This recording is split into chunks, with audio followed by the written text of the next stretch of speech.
we have Dr. Jamila Barga.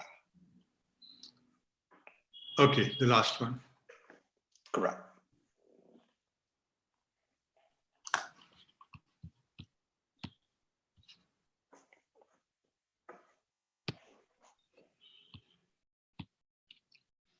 Thank you much, and a very warm welcome to all the dignitaries and the presenters. We have a very eminent panel who is going to make presentations. And the topic is really very interesting. I have been listening to some of the sessions. And I think all that what is being discussed and debated, the digital technologies have a huge role to play. And when we talk of water smart society, and there's something which is a thing of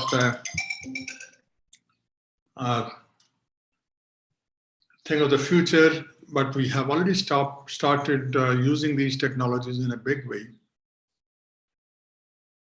When we think of digital technologies, we have to look at the range of digital technologies which are required to be deployed for various purposes. And since the core theme is the water and its proper management, as Mr. UP Singh also was mentioning in the morning, that we have, India is really blessed with reasonably good quantity of water. The major issue is that we are not in a position to manage it properly. And that's where we lack. And that is where the loopholes are. We, despite having a very good, in comparison to other countries, a very good extent and distribution of water, we are, because of our mismanagement, we are having a range of problems, not only of having deficits in the water availability and its as per its demand, but we are also having a huge problem on the water quality issues. So we are creating problems for ourselves, for our society, unknowingly or knowingly, and that is what needs to be addressed. When we think in terms of proper water management, that is where all these digital technologies have a huge role to play. Let's think in terms of the fact that we are having almost all the basins, because all our water comes through the river systems of individual basins. And that is because of the rainfall getting converted into runoff and water start flowing into the rivers. And that process is a natural process. But because of our man-made interventions, because of our using the water in a manner which is not conducive for our natural, in comparison to the natural systems which have become available over the many, many centuries, we have started seeing the implications of those. What I'm trying to direct towards is the fact that almost all our basins, we are seeing that the groundwater tables are falling down. Why they are falling? Because we are mining the groundwater resource, which is basically to be used very judiciously during the time of scarcity as a routine. With the result, the water table are falling down. We are having the two wells dug deeper and deeper because of that. More energy is being used. We are having the issues on that side. We are also having issues of making all the sources of water, which are dependent on the groundwater, dry up. You have seen recently we had the situation where we had to send wagons for catering to the drinking water requirement of Maharashtra around 3-4 years ago. Now that happened because our groundwater tables have fallen down. So there is a deficit in the system which has been created.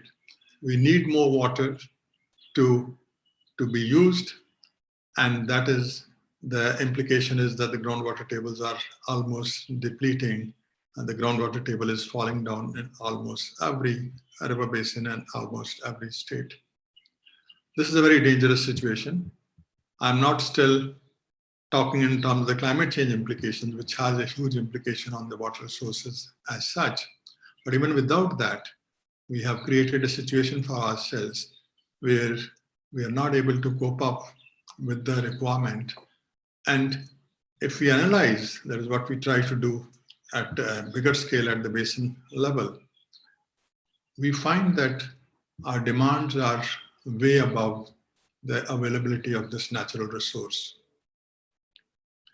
which means we need to do the demand management. We need to reduce the demand, because at a house level also, if you have less income and you are spending more, is not sustainable. It's the same situation here, that you're having less availability of water in comparison to your demand. So there's no other way but to do the demand management.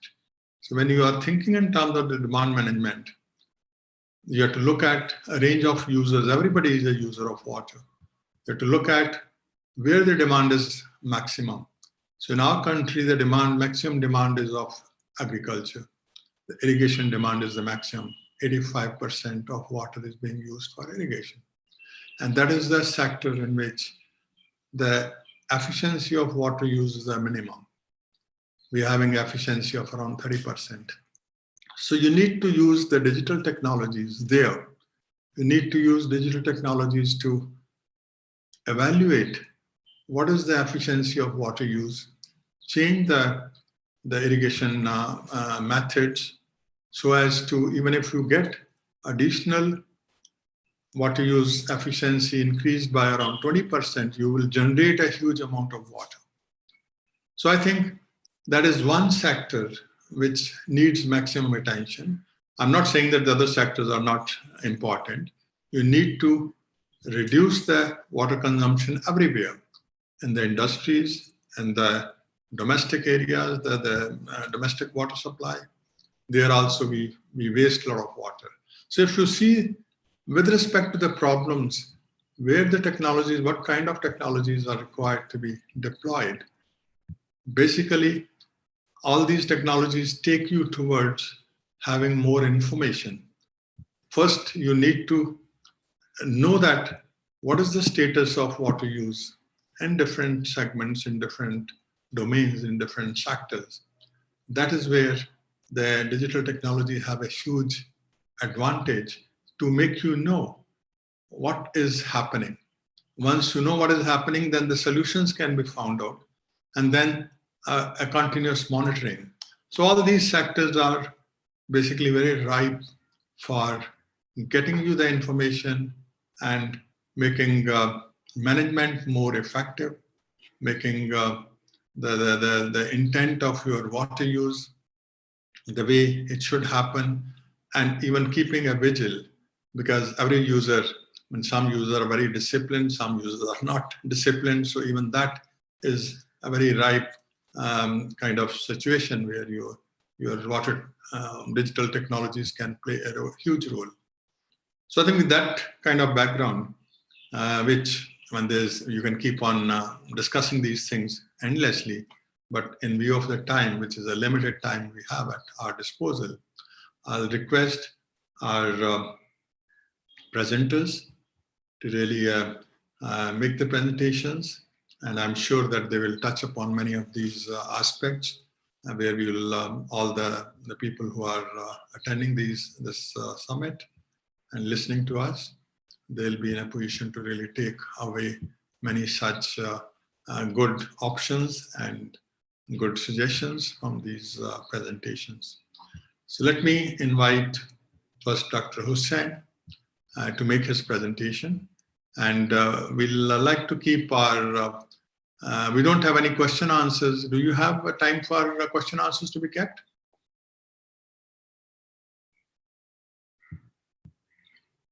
Mr. Garg? Yes. I mean, if the time permits, we can definitely take a few Okay, questions. so in that case, I'll request each presenter to use around 15 or 17 minutes, so that we'll be left with some time where we can take some questions being posed from the audience in some manner. And I think Mr. Garg will be in a position to really pick up some of those questions, which we can address later on once the presentation is over. Dr. Hussain. Good evening, sir. Good evening to all. Thank you very much for setting the context around the water usage and the water conservation. And it is very important that when we are implementing some of the technology, we also understand that how the sector-wise the water has been usage. And if I'm talking about the mining is again something which is using a lot of water. And when we are talking about the sustainable mining, there is a significant amount of possibilities and the opportunities for conservation of the water. So in my presentation, I will briefly talk about about the principles of the sustainable mining, because many times when we are talking about the sustainable mining, people don't realize that the mining could be sustainable. When we are talking about the sustainability, so definitely there is a usage of the technology, there is a usage of some of the basic principle of economy, basic principle of stakeholder engagement, and some of the basic principles of the development in terms of the area where companies or the organizations are working. I will also talk about the water scenario, that most of the time it happens that we are establishing the mines and the areas are having different scenario, and most of the places the areas are the water is scarce. I will also talk about the challenges which are facing, because when we have identified the challenges, then only we can have a mitigation plan, then only we can use the technologies. I will also try to explain about the risk associated with the water management, or when we are doing some mining, and how we will having a principles around sustainable water supply, because whenever we want some water supply, it should be sustainable, and to get it we need to have an understanding about what we are expecting from that technology. I will also talk about the way forward, and if time will permit, I will also share some of the best cases from the mining where we are able to conserve the water. So everyone is talking about the water because we know that our water sources are under pressure, and Chairman has already set the context that how much water we are using in irrigation and how much water is. If you see the global statistics, and there is a lot of debate within the domestic water use, within the agriculture water use, and which is within the industrial water use. The companies has been given the targets and they are conserving the water in their premises.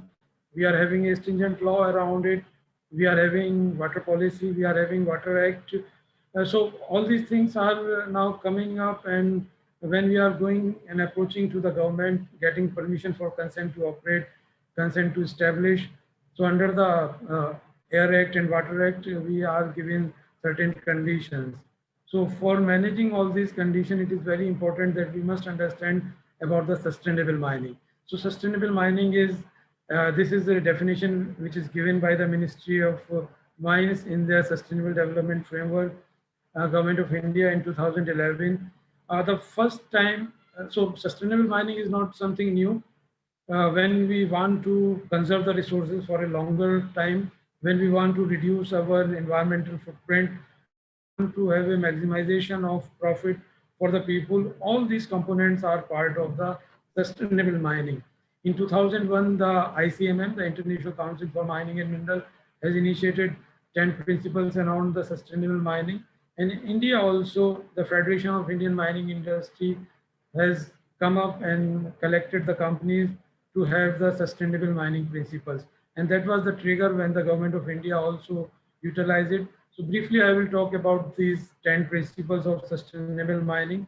So first, very important principle is ethical business, in which when we are using some resource, we must have ethical understanding that this is something we are taking from the community, and this is our responsibility under the Constitution as well, under the 51A, to conserve it. Sustainable development is very important. Human right, respect to the culture. There must be risk management. There must be health and safety of the people. Many of the time when we are talking about the water, we don't consider that the health and the safety are two very important components. When we are doing some mining, some pollution, the groundwater is going to pollute, and definitely it will impact the health of the people. Definitely, it is not safe for a longer run for the biodiversity. The environment performance is very important, that in a time the companies need to improve their environment performance. Biodiversity conservation, most of the time people are silent on the biodiversity conservation, and there is a very significant integrated relation between water and biodiversity. There are many proverbs that people want to relate, which came first, tree or the rain. So definitely, when there is a tree, then only water will come, and the tree provides the watershed for the biodiversity, or they has provided a lot of significant amount of things for the water. Responsible product design, that whosoever is doing whatever the business, whether you are belong to the agriculture sector, whether you are belong to the medicinal sector, whether you are belong to mining sector or the steel sector, you must having a responsible product design, that you need to understand that where you are using, how much water you are using, what are the impact you are doing around the community, around the environment. Social, economic, and the institutional development, which is very important. The organization like we are having this summit today, if the Energy and Conservation Foundation not take initiative, that is giving a platform for the corporate, for several experts to come here and discuss about the water and the other aspect of it. The transparent engagement is also very important, that whenever we are engaging with the people, we must having a very transparency in it. Briefly, I will talk about some of the initiatives related to the sustainable mining. So you can see that community development, responsible mining, effective, transparent engagement with the people, improvement of the health and safety, integration of the sustainable development. So when we are talking about the integration of the sustainable development, when we are doing some business, we need water for it. And again, when we are taking water from a river or from groundwater, definitely it is also impacting the water for which the nearby communities are dependent. So before getting water for the business, it is also very important that we should having some system in place where we are able to provide the water to the people around us. Biodiversity conservation, as I explained, that many of the mining resources lying in the forest, and forests play a very important role in conserving the water as well. They provide the watersheds. They are very important in reducing the erosions. Recent events of floods and the droughts are happening. There is a IPBS assessment which is indicating the Intergovernmental Panel for Ecosystem and Biodiversity Services, that how biodiversity loss is happening and how all this land use pattern are changing and how the rainfall is changing. Similarly, human rights issues, it is very important, and it is the responsibility that we should have the clear understanding to maintain the human right, the risk management, conducting the ethical business, and the environment performance. So all these things, if we are integrating from water, these are the key indicator for the performance. So some of the scenario I have, this is a case study from a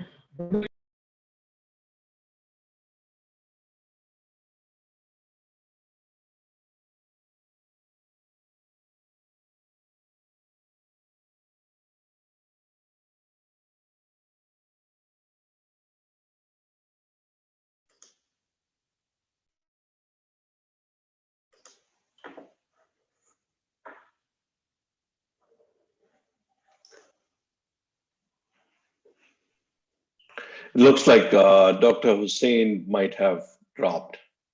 Yes, it looks like the connection is dropped. So should we wait for him for a minute? Yeah, let's wait for a minute, and that'll be quick.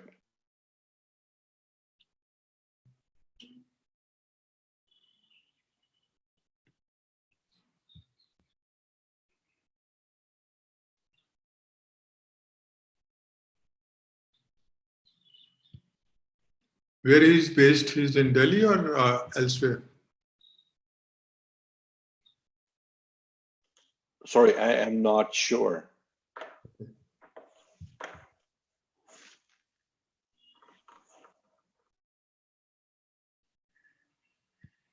He is still, again, he has appeared. I think he has been able to connect. That's great.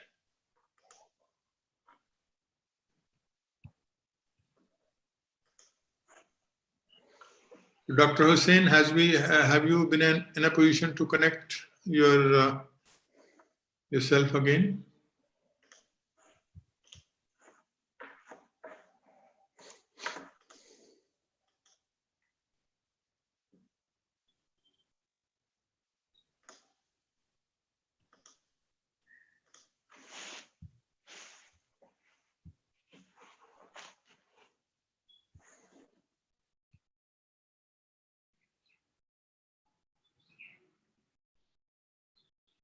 Has again dropped.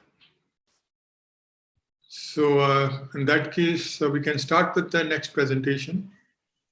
It's very unfortunate that he has his connection has been dropped. Should we then move over to Dr. Jamila? Sure. Hello. Hi. Hi, how are you? Good. I was enjoying that presentation very much. Yes. Please, you can start because Dr. Hussain, who was making his presentation, his connection is, we have lost his connection. So we are Yes, taking, I was. but we need not miss the time. So we are starting with your presentation, and then if time permits, we'll bring Thank you. Thank you. Please make your presentation. So I will be talking about the project that I am running with within the organization in northern Morocco. Are you able to see my screen? Not yet. Okay, I have shared it. Excuse me as I share my screen. All right, excuse me. All right. Can you see it now? Still, sometime it takes few seconds to appear, but even that, right now we are not able to see yet. Okay, excuse me. It tells me.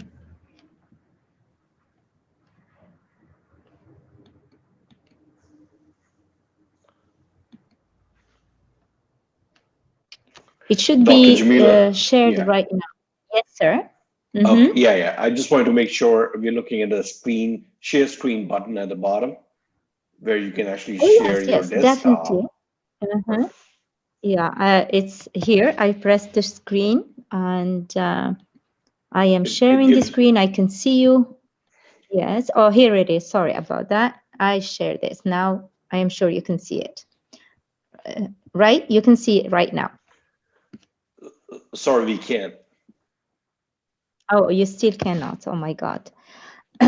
Excuse me about this. Oh boy. By any chance, have you shared your presentation with the organizers? In that case, they can put your presentation on if you have shared. Unfortunately, no, I have not. Okay. And I will share it right now. It won't even let me share now. It's technology, since we're talking about technology. I am sorry. I have no idea what to do this. I have done this in the past. So you can go to share screen. If you press the share screen button, it'll give you an option of desktop or a whiteboard or an application to be shared. And just press the desktop button and you will be able to share the screen. So it tells me Chrome. Oh yes, here it is. While Dr. Hussain finally has come back. And sorry for this inconvenience. If Dr. Hussain, we had basically gone to the next presenter. She has just uploaded her screen with a lot of difficulty. Let her finish her presentation and we'll bring you back. Okay, fine. Thank you. Mm-hmm. Are you able to see my screen now? We are in a position to see. Please go ahead. Yes, ma'am. Wonderful. Wonderful. So this is not technically about technology, but it is, in some ways, it is about some technology. And we are the organization that collects, actually, harvest fog water. I would like to present what the problem is within the region where we work, which is the northern part of the southern part of Morocco, which is in North Africa. And the region where we work is absolutely suffering from increased desertification. And there are very much serious social and environmental consequences in the region where we work. And while the solution has always been in Morocco, just like in the discussion of the panel previous to this one, discussion about desalination or bringing water or doing more research for groundwater, we have come up with the solution of fog harvesting. Fog is extremely abundant in the region where we work. And fog harvesting technology is a very old technology that dates back centuries in the regions where it happens to be, whether in South Africa or in the Canary Islands, right across from the southern part of Morocco. And we have built today one of the largest fog collection initiatives in the world. We are into expansion, but it is a limited expansion because we don't want to still harvest and finish pretty much most of the fog that's available in the region.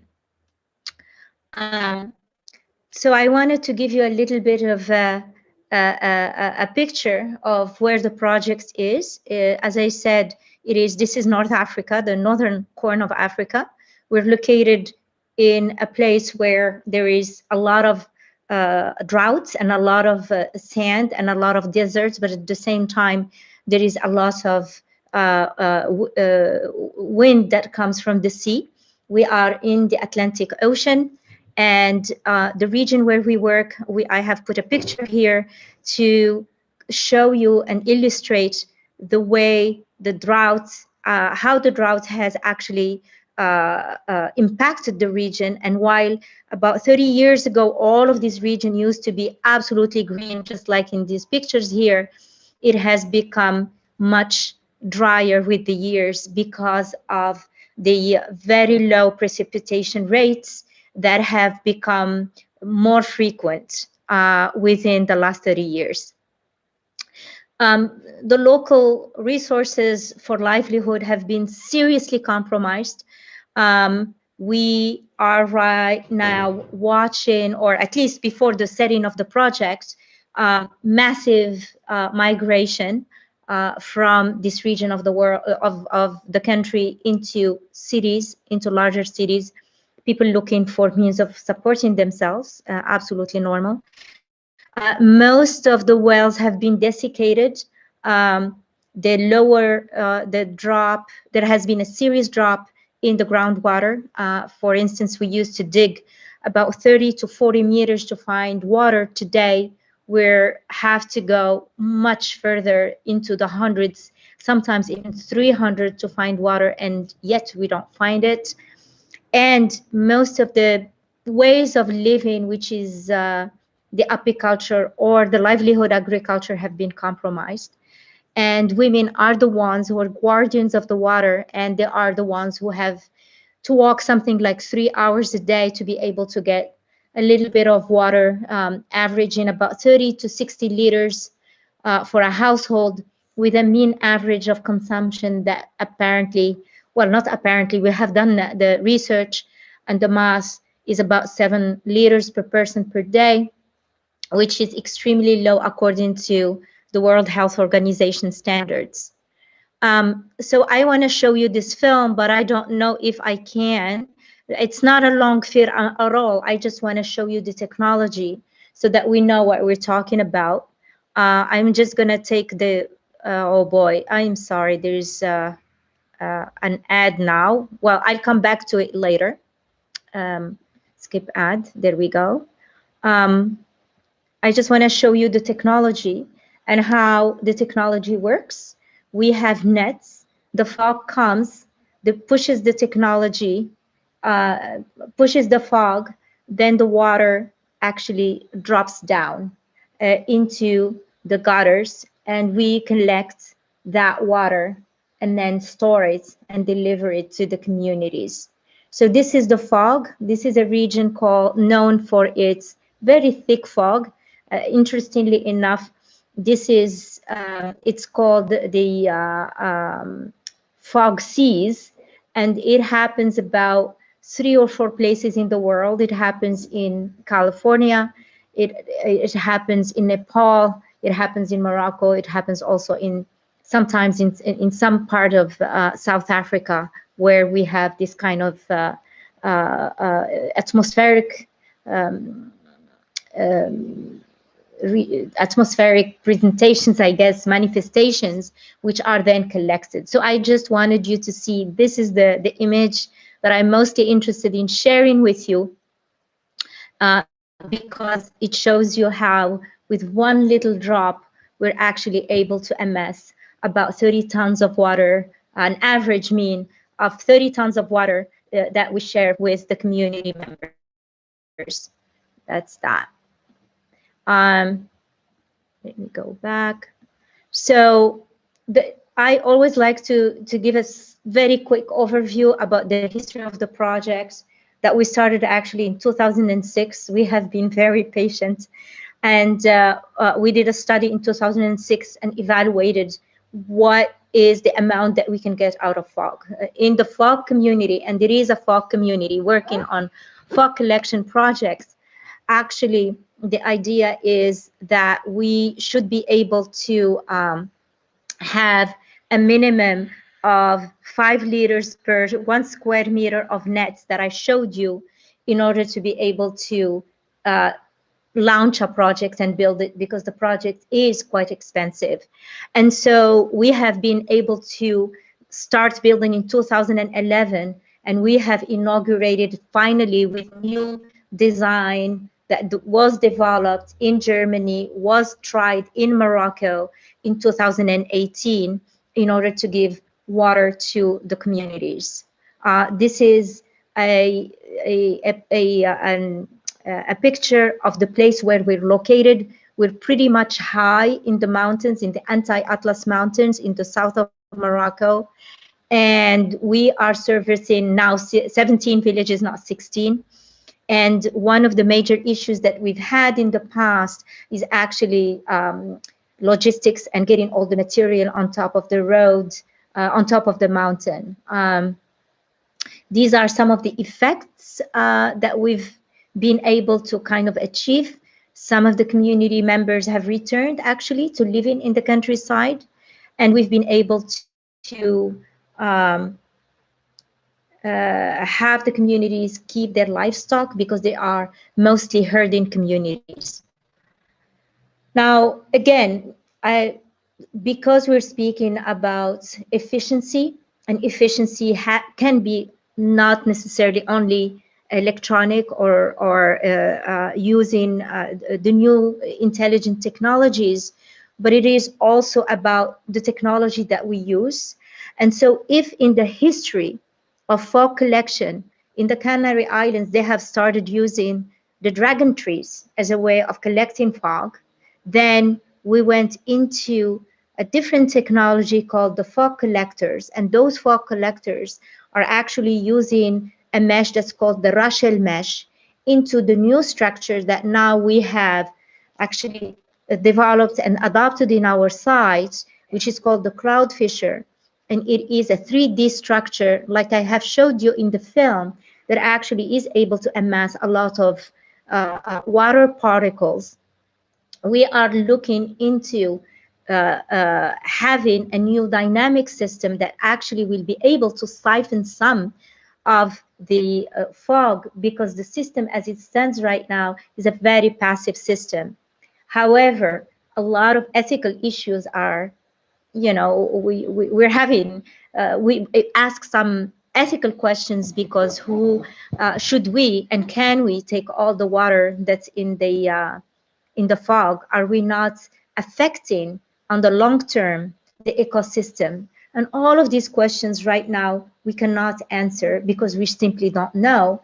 And if we look at the history of just the immediate history within the last 100 years about underground technologies and how we have gone into these extractive technologies with a force that's incredible, we're asking the same questions, whether these projects and looking into this unconventional water system and making it more available and more efficient, does it not also ask some serious questions about the human hand using everything for humanities and for humans, but not thinking about the other ecosystems?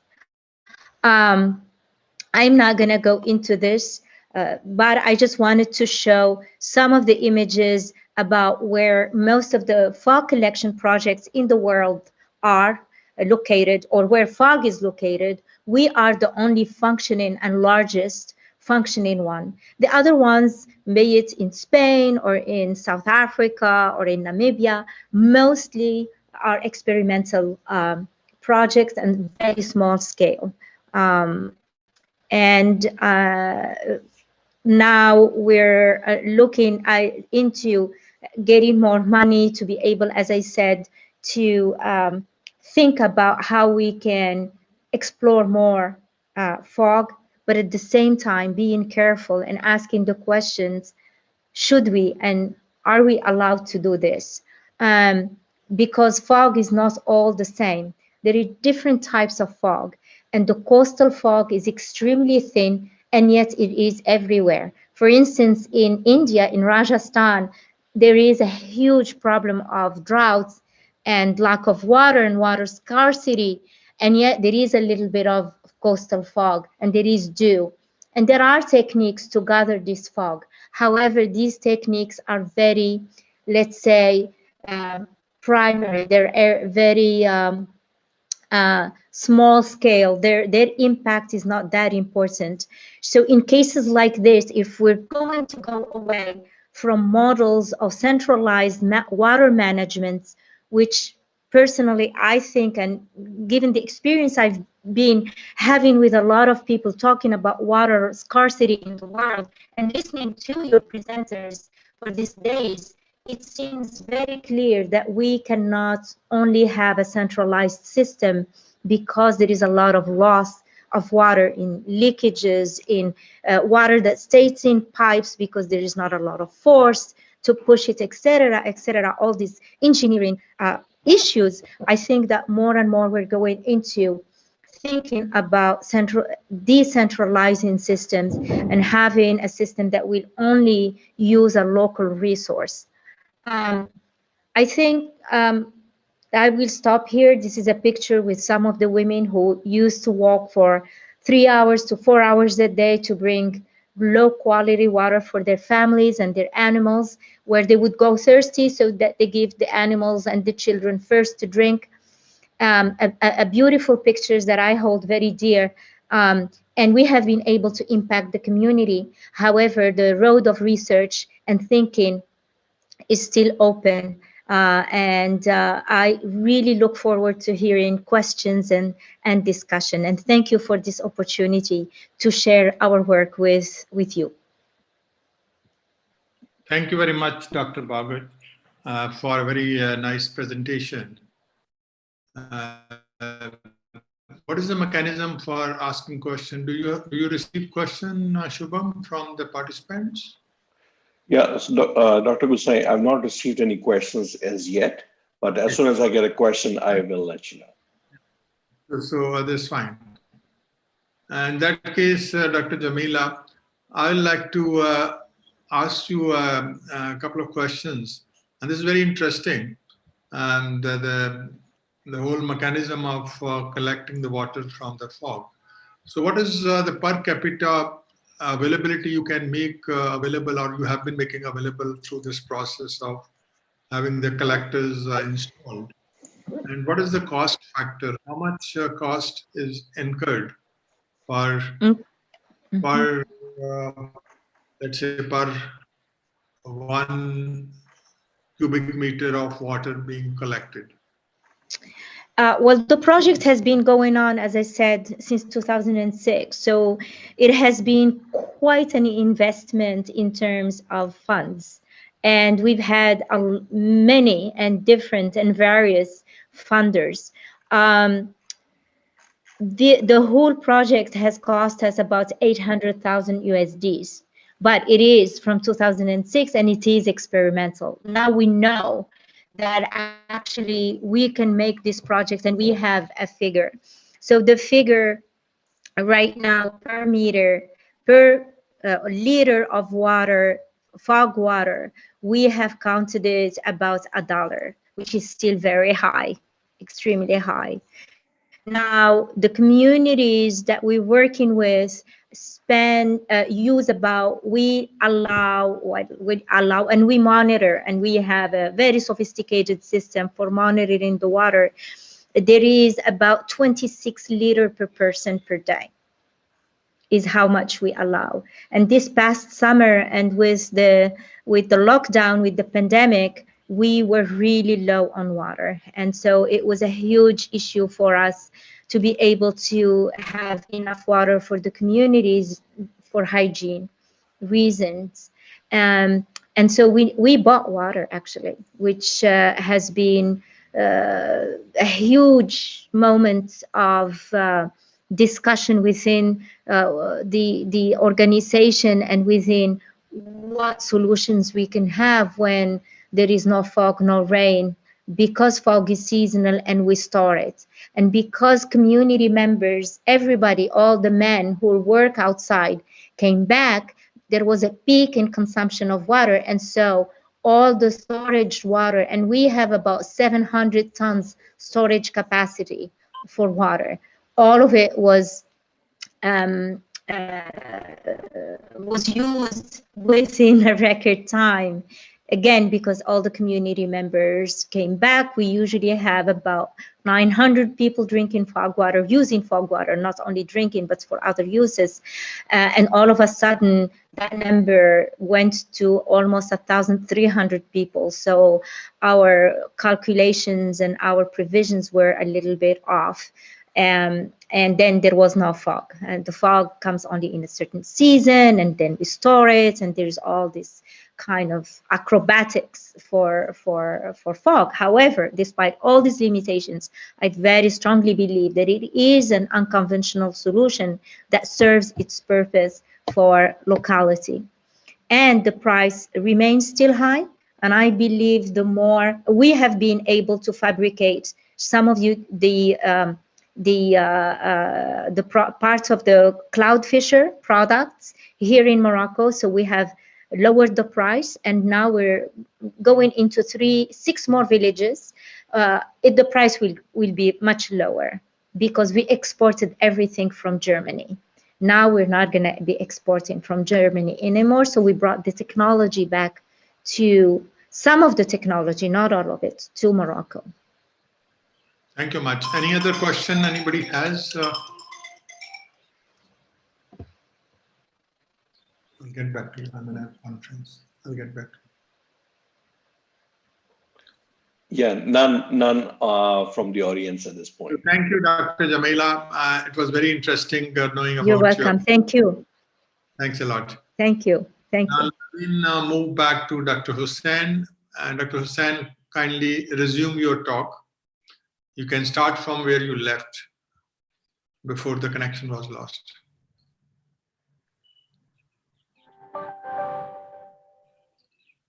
Thank you, sir. And I'm sorry for this inconvenience caused because of the technology. It's not your hand. This is part of the technology. Yeah, despite of backups. So I was talking about the scenarios. Are you able to see my screen? Yes, we are in a position to see. Yeah. So I was talking about the scenarios. So how much time I am having to conclude my talk? You have another, I think you are halfway through. So you have another 6-7 minutes. Okay. So very quickly, I will just go through the slides. So I was talking about the scenario, and so water is in India, and I think in most of the developing countries, related with the sustainable livelihoods. we are talking about the water stress, droughts, and the floods. So this is very complex situation when the corporates need to comply with the conditions. There is a pressure from the community, as well as there is an expectation from the government. So all these things need to address when we are talking about the water management and when we want to establish some business in some mine. So some of the challenge that we need to maintain the environmental and the social risk. We need to have legal requirement. We need to have stakeholder engagement, and there is a huge catchment which is going to be impacted because of the activity. So we need to also understand that how we can have all these challenges in place.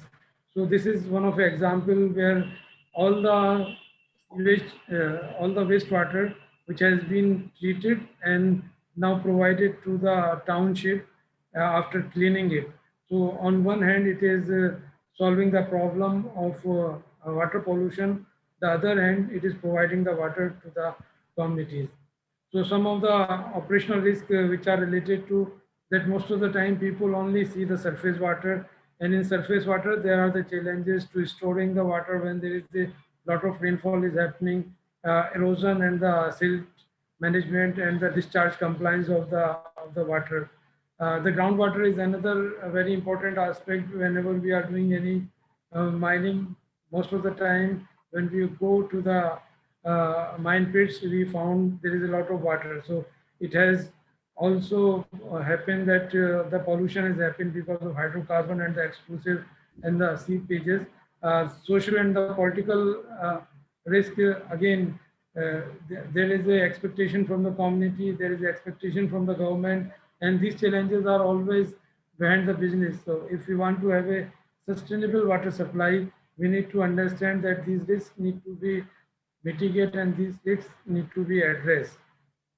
Some of the basic principles which has been taken into consideration, that when there is a severe drought, so we know there is El Nino and the La Nino cycles, and these are the cycles which has very clearly identified that the drought season is the drought years are coming or the flood years are coming.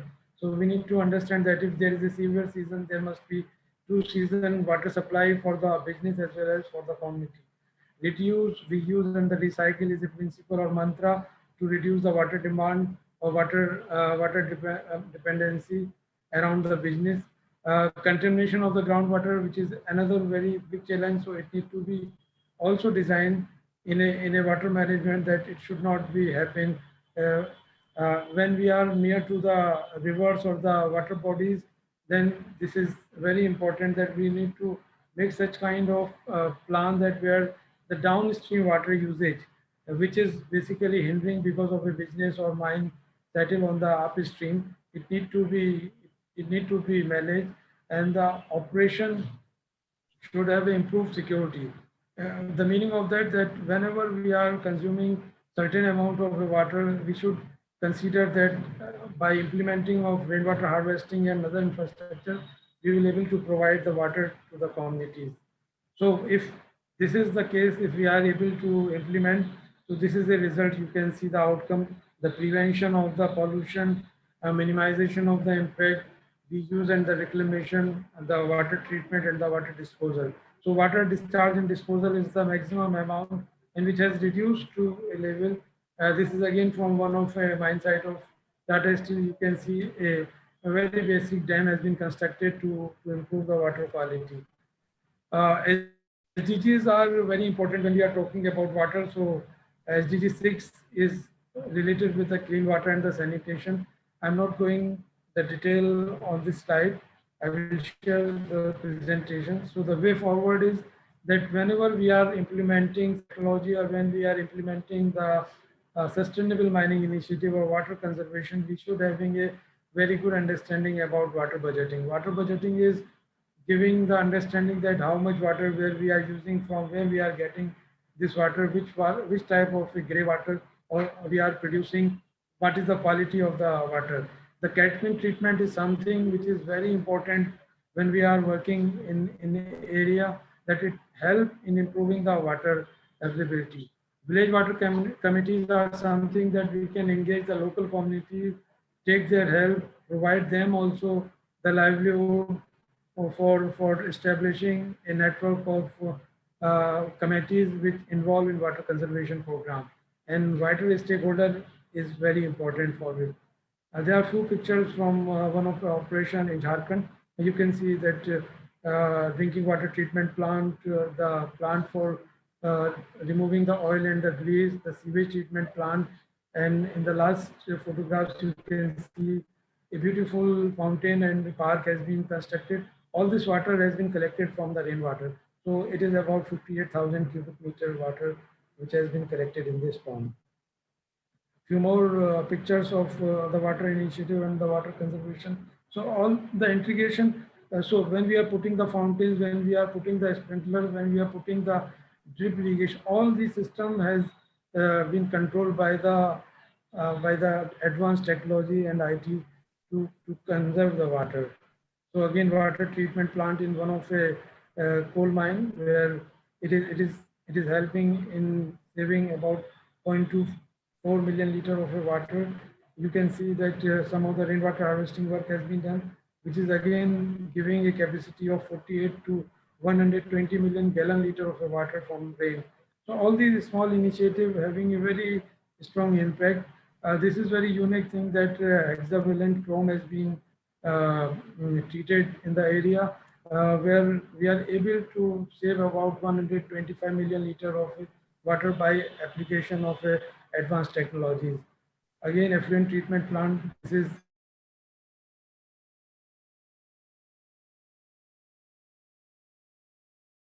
giving a significant amount of water to the communities. Thank you very much for giving me opportunity to talk about the water management and sustainable mining.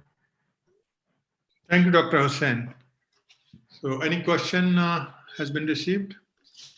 No questions, Dr. Hussain. Dr. Hussain, I think the major issue with the mining is that you have the basic requirement is that you need to lower the water table to do the mining. That is where all the problems start, because your lowering of the water table is a huge lowering because you want to create a walkable space to carry on the mining. Has anybody, because we are talking of technologies, has anybody thought of if this requirement can be avoided? Can people work under water and extract the coal, which can be dried outside once it's brought outside? So some of the very good work has been done at Jharia, where all the, so we know that when we are going to the deep in a mine, there is a lot of, we are purging the aquifers and a lot of water is coming.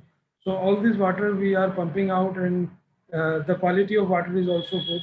So after the primary treatment, this water has been provided to the local community. So there is a significant water demand has been met with this groundwater, and you perhaps know that whenever we are having this kind of situation where we are cutting the water bodies, we need to get a permission from the Central Groundwater Board, and the Central Groundwater Board gives the permission only when we are having a significant amount of rainwater harvesting structures around, which is equivalent or more than the water which we are going to be impacted by it. And this water which is coming in a mine, again, it is utilizing with the help of advanced technology pump and the sensors. No, that is true, that I understand. But at the same time, the requirement is that you need the water table to go to a level which is permitting you the mining activity. That is a huge, many a times it becomes really down. Yeah, this is one of a major problem of managing compensating with that because that is something which is a permanent level you want, and that has an impact because of the connectivity of the water is not isolated. Is once you draw down, take it to a lower level of your desired level. In the process, in the adjoining area, the water table will also fall down. That is one of the major issues that many people because of not there, I mean, is a part of externality which has to be taken care of. And any compensation is only it will happen later on. You are compensating during that period when you are withdrawing the water to lower down the water table. So I think you should find out of the hat solutions. And one solution which I think can be, I mean, it can enhance the cost for mining, but if you can find a mechanism by which you can get the mining activity continue even within the water, that might be more expensive. So that is, I think, what is the detrimental effect it has. But if with the present day technology, you are not doing it using the manpower, you are using the machinery, you can find if somebody pays some attention in that direction, then this problem of having a mining effect, the mining having an effect on the pollution of water or all these things will reduce drastically. Think over it. Yes, because now there is a deep sea mining has been started. So definitely there are some technology which can be adopted from deep sea mining. Same technology could help. Yeah. Because in deep sea, you are doing in any case. There you cannot empty the sea. You are doing it along with the sea being there. Yes, so yes. Those technologies can be transferred to the land mining. Yes. Land mining, and that can be a good way forward. Yes. Fine. Thank you much. I think it was quite interesting your presentation. So Shubham, when we have other presenters? We do not have the other two panelists today. Okay. So I think we're done on the presentation side, but I just received a question where I think it's for Dr. Barga, where the question is that, fog harvesting is a newer concept that, the person has heard. And the question is, besides Morocco, is it like a global harvesting process, or is it just in Morocco at this point in time, the whole fog harvesting as such? Let me start my video. The fog harvesting, as I said in the presentation, is an extremely old technique, and it has been artisanal, if you will. For instance, in the Canary Islands, the writing that has been done in the reporting that has been done in the 16th century reported that the Guancho communities, those are communities that were the local inhabitants, the indigenous communities, used to only drink the fog water. These are volcanic islands. There is very little water to no water. And so the water they used to drink was water taken from fog that was harvested through the trees, and they would build, and there was specifically one tree around which 16 people, actually the circumference of the tree, people could 16 people would hand in hand, that would be the width of the tree. And in this tree the water was dropped from fog, just like I showed in the image, but instead of the net, it's the leaves, and people would drink that water. Now, the first samples and examples of fog collections started in South Africa and in the 1960s, and then they expanded through the world thanks to the efforts of a very important organization called FogQuest that's based in Toronto in Canada, that has actually given its lettre de noblesse, if you will, to fog harvesting. And the first large fog collection was done in Peru in the 1980s, and it lasted for about 10 years until it was no longer in use for some political reasons and for maintenance reasons. So the fog collectors that used to be in place at the time need serious maintenance. The nets need to be changed, they need to be cleaned. And so there was a lack of interest for in that specific project in Peru, but it worked for 10 years.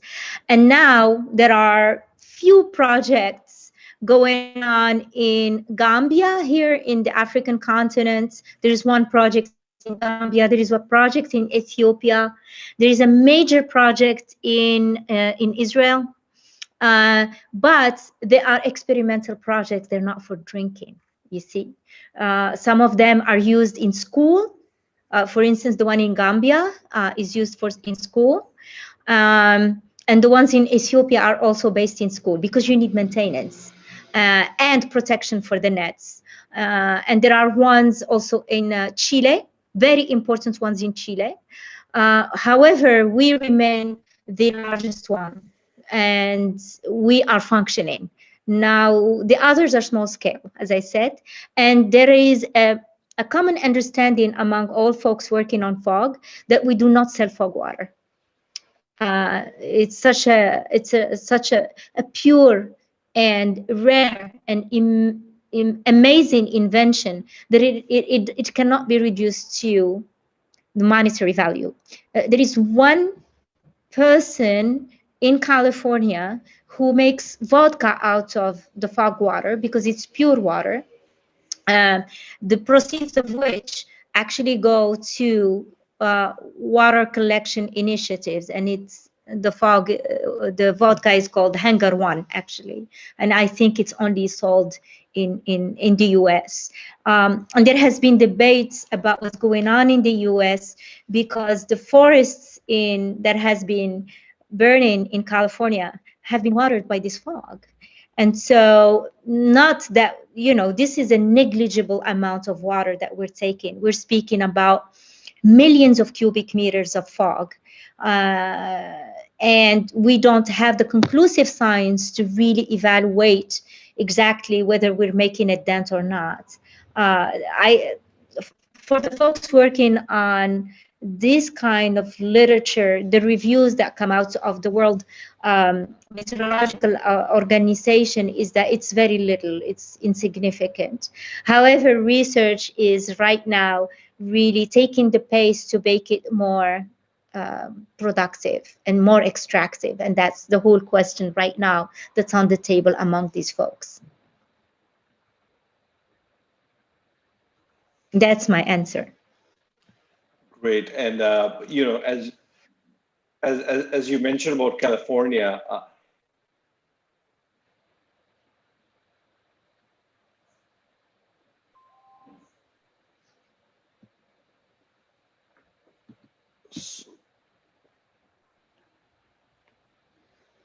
what I was saying is that, you mentioned about California. So in Bay Area, California, we call the fog as Carl the fog. And you mentioned about Hangar One too. So I know that location as such. So now I know I can put the name with what the process is. So it's really a small world. So thank you for giving all that information. You're welcome. You're welcome. It has been really an been a very informative meeting. Very informative meeting. Thank you so much. Thank you much. So with that, since we don't have any more presentations, let me just extend my very sincere thanks to both the presenters, Dr. Bargal and Dr. Hussain, for making very nice presentations and arousing many of the thoughts and the range of participants who are listening to us. And with that, let me hand over back to the organizers, Mr. Garg. Thank you much. Yeah. Thank you, Dr. Hussain. Really appreciate you sharing this session. A lot of good info. Learned a lot today. So thank you, everyone. We have a next session that will start at 6 p.m. So looking forward to getting everyone at that point. So thank you all. Thank you. Thank you. Thank you.